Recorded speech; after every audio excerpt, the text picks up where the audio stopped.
Are you feeling a little intimidated by the prospect of trying to meet new people after your divorce, especially in this crazy, weird online world we have now? Things are probably really different than they were before you were married. Whether you're looking to meet new friends, a new life partner, or just a casual date or fling, this video is for you. I'm going to give you 3 clear tips to follow that's going to help you meet new people in any area of your life that you're wanting to do that. So the first tip I have for you is to be yourself. If you've watched any of my videos, you've probably heard me say this. And this is so important, especially in dating, but also in friendships, because let's be honest, what is the point of having a relationship with somebody who likes the person you're pretending to be?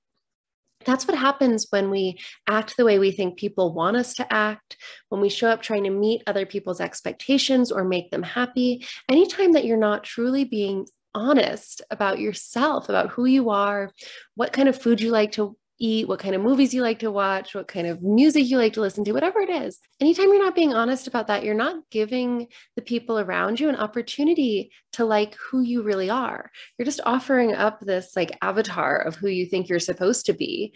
And if they like that person, what does that actually tell you? So be yourself.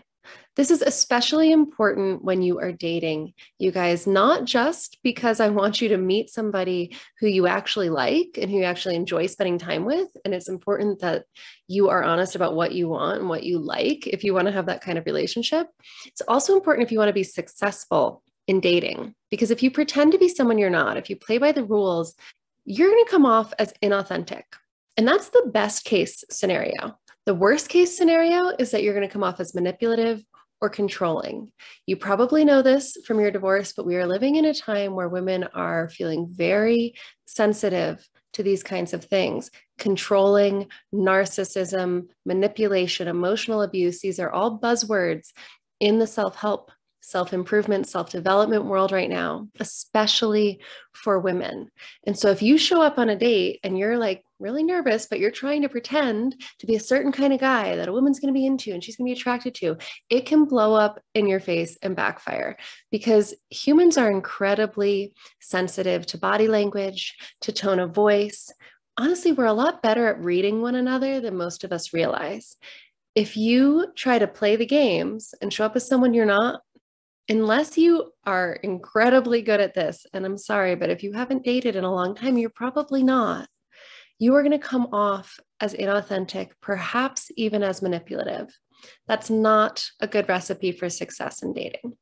Before we move on to the other 2 tips, you guys, if you are thinking about dating and that's the kind of person you're looking to meet, please click this link, check out my Are You Ready to Date checklist. It's going to walk you through 6 different aspects of moving on from divorce, 6 different areas of your life that you can look at to really see and assess, am I actually ready to date? Is dating going to be fun? Am I going to be successful? Is it going to be something that helps me move on from my divorce? Or is it potentially something that might hold me back at this stage? So click that link. Take a look if you're thinking about dating. All right. Tip number 2, how to meet people, is to open yourself to something new. Open yourself to the idea of trying something different. And this, I want you to try to apply this to any area of your life. It doesn't have to be a big thing. You don't have to like take up a whole new hobby or find a new job, but try hanging out in the kind of bar you would normally never go to.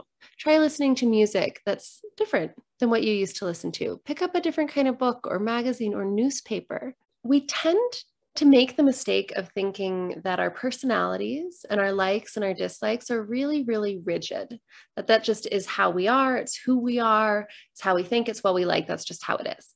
But you guys, it's not how the human brain works. Our brains are incredibly flexible, incredibly plastic and adaptable. And you have such an opportunity here to try new things, to explore, to expand, to see if maybe there's something you like. A huge part of your routine has been shifted, perhaps without you actually wanting it to, but you can turn that to your advantage. What if this is an opportunity to do something you've never done? To eat a food you've never tasted, to travel somewhere you've never been, to talk to a person you would normally never think you have anything in common with. This is an opportunity to shake things up, to break out, to try something different. When you open yourself to that idea, you are going to meet all kinds of people who have not been in your radar, part of your world before.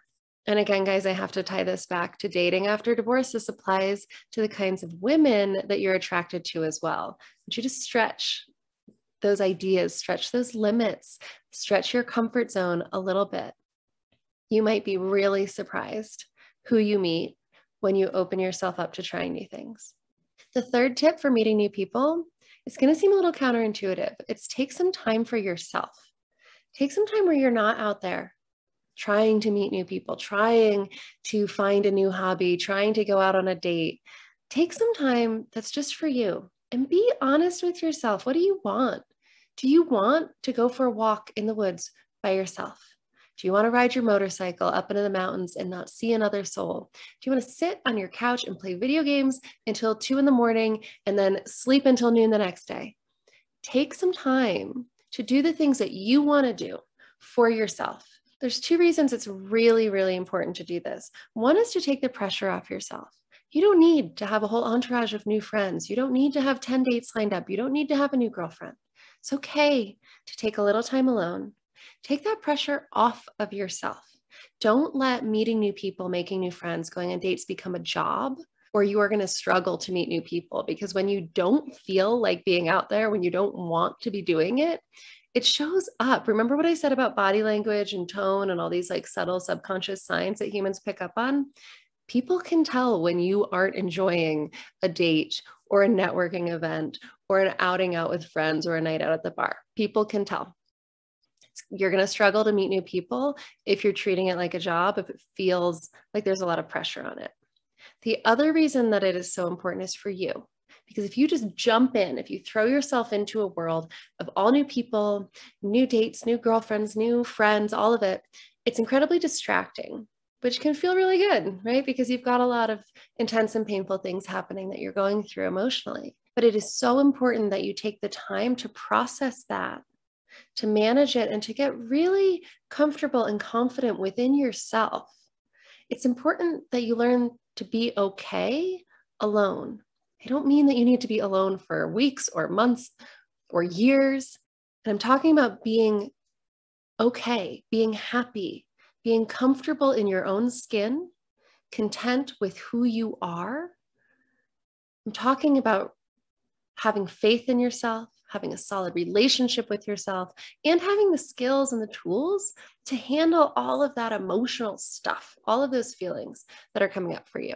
Giving yourself the time to do that is also going to help you meet people, because when you're there, when you're okay, when you've got this, when you're good on your own and you can manage everything you're feeling, that's when a switch flips and it suddenly becomes a lot easier to meet people because you don't need them. It sets you up to show up in a whole different way in every interaction. You get to choose the kind of people, the kind of relationships you want in your life, because you don't need it to be somebody right now. And people are also attracted to that kind of calm, centered confidence that you will exude when you are in that place. So that last tip might be the most important. Take time to yourself. It's going to help you not only feel good on your own, but it's going to help you meet new people as well, because it's going to change the way that you show up. You're no longer going to view it as work. It's going to be for fun. And you're going to start stepping into new relationships that actually feel really good and are the kind that you want. All right, guys. So those are the 3 tips for how to meet new people. Be yourself, open yourself up to trying new things, and take some time for you. Take some time away from trying to meet new people. If you follow those 3 steps and you do that work to really be okay when you're on your own, I think you'll find that your life begins to fill up with meaningful, deep, and intimate relationships. Thank you guys so much for watching. If you liked this video, please subscribe to the channel, turn on notifications so you get alerts with every new video. I've got lots of new content coming out for you every week. I really appreciate you being here with me, and I'll see you again soon.